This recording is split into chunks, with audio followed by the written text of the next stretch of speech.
আজ একটা চিংড়ি মাছের রেসিপি রান্না হবে। একটা নয়, দুটো রেসিপি রান্না হবে। এই কুমড়ো দিয়ে, চিংড়ি মাছ দিয়ে, আর একটা হবে মোচা দিয়ে। তো মোচাটা এই যে সেদ্ধ করতে বসিয়ে দিয়েছি কুকারে, সেদ্ধ হচ্ছে। আর এখন চিংড়ি মাছটা একটু হালকা করে ভেজে নেব। হালকা করে একটু আমরা ভেজে নিচ্ছি চিংড়ি মাছটা।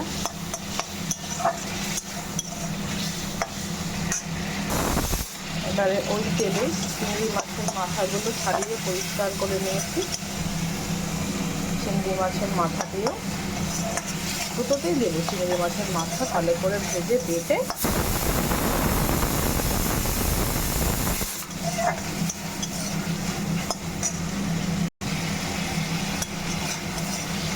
রান্নাগুলো আমি করছি, এগুলো আমার সম্পূর্ণ নিজস্ব রেসিপি।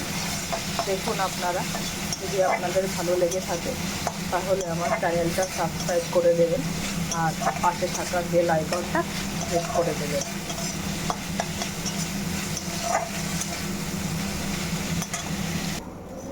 এই যে কুমড়োগুলো ছোট ছোট করে কেটে নিয়েছি। এই কুমড়োটা দিয়েই চিংড়ি মাছের মাথা দিয়ে, চিংড়ি মাছ দিয়ে একটা ঘন্ট হবে। দেখুন বন্ধুরা, কড়াইতে তেল দিয়ে দিলাম। এই কড়াইটার মধ্যে চিংড়ি মাছ আর চিংড়ি মাছের মাথা আলাদা আলাদা করে ভেজে নিয়েছি। আর সেই কড়াইতেই আমি একটু তেল দিয়ে দিলাম। এবারে ফোড়ন দেব, কালো জিরে ফোড়ন দেব অল্প করে।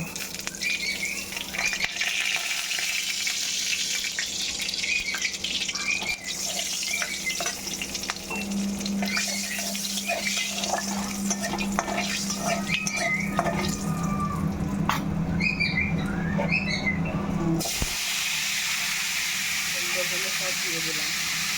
কুমড়োগুলো নুন হলুদ দিয়ে ভালো করে একটু ফ্রাই করবো। এখানে জল যাবে না, কারণ কুমড়ো জল দিলেই কুমড়োটা একদম গলে যাবে না, সেদ্ধ হবে কিন্তু একদম ভর্তা হয়ে যাবে না। ভালো করে একটু ভেজে নিই।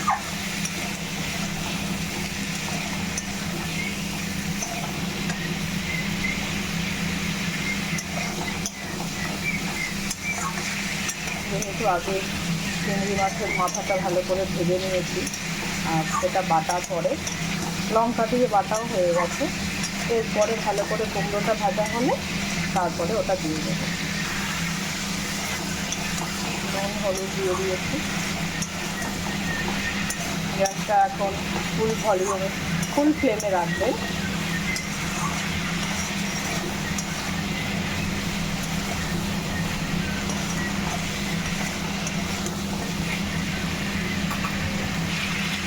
এই যে আমি দিয়ে দিয়েছি চিংড়ি মাছের মাথা আর নুনটা একসাথে বাটা করে রেখেছিলাম।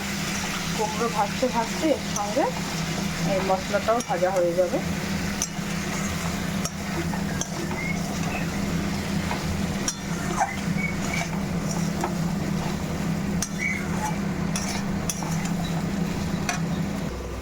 মোচাটা সেদ্ধ হয়ে গেছে, ঝরিয়ে দিলাম। কুকারে সেদ্ধ করে নিয়েছি, একটা ঝুড়ির মধ্যে ঝরিয়ে দিলাম। এরপরে এটা রান্না করব। কুমড়োটা হয়ে গেলে তারপরে মোচাটা রান্না করব। আর এই যে চিংড়ি মাছ ভাজা সব রেডি আছে।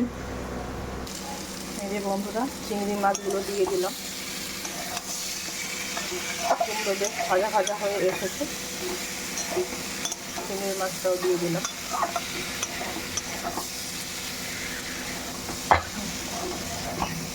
বন্ধুরা, একবার করে দেখবেন রান্না করে, আশা করি আপনাদের ভালোই লাগবে। ততটা ভীষণ টেস্টি হয়।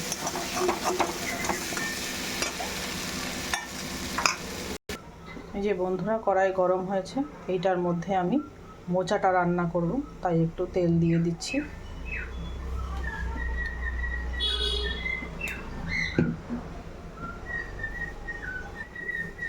এতে আমি জিরে ফোড়ন দেব।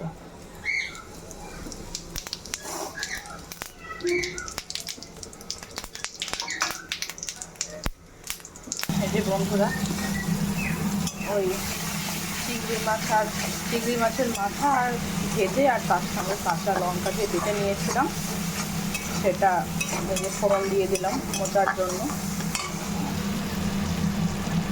এর মধ্যে অল্প হলুদ যাবে,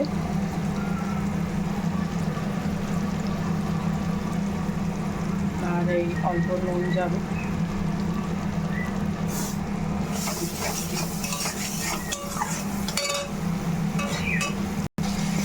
দেখুন বন্ধুরা, সামান্য একটু জল দিয়েছি, কারণ মশলাটা নিতে তাহলে লেগে যাবে।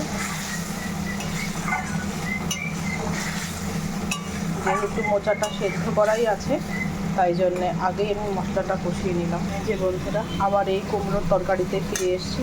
দেখুন পাশে ওটা হচ্ছে, আর এই কুমড়োটা প্রায় হয়েই এসছে।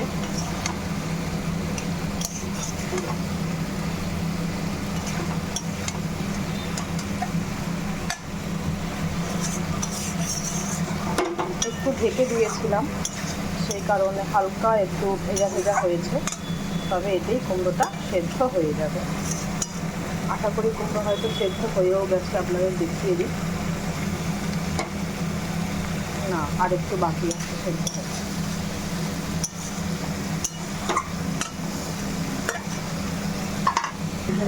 মোচাটা আমি দিয়ে দিয়েছি, মোচাটা দিয়ে এবার একটু কষাচ্ছি। চিংড়ি মাছ পরে দেবো। এই সময় গ্যাসের ফ্লেমটা ফুলই রাখবে বন্ধুরা। মোচাটা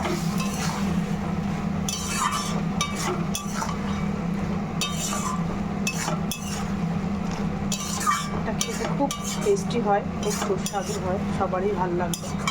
ঝালটা আপনারা যেমন খাবেন সেরকমই দেবেন। আমরা একটু ঝাল খাই, তাই একটু লঙ্কাটা বেশি দিই, তবে এটা কম দিয়েও হবে।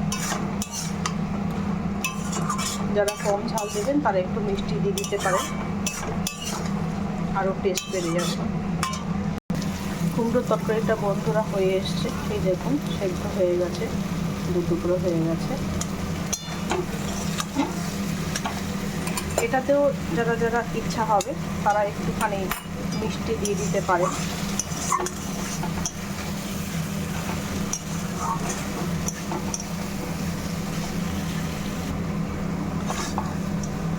একেবারেই রেডি, এটা নামিয়ে ফেলবো।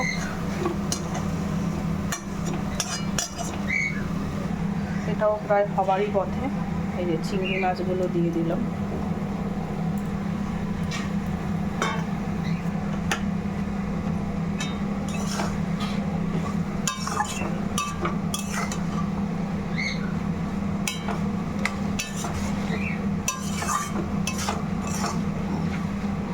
মোচার ঘন্ট নামানোর আগে একটু গরম মশলাও দিয়ে দেওয়া যেতে পারে। গরম মশলা একটু ঘি, এতে স্বাদ আরও বাড়বে।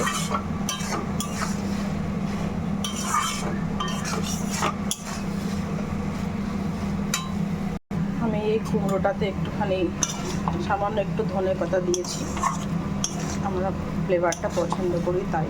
কেউ চাইলে দিতে পারেন, নাহলে না দিয়েও চলবে। রান্না একদম রেডি।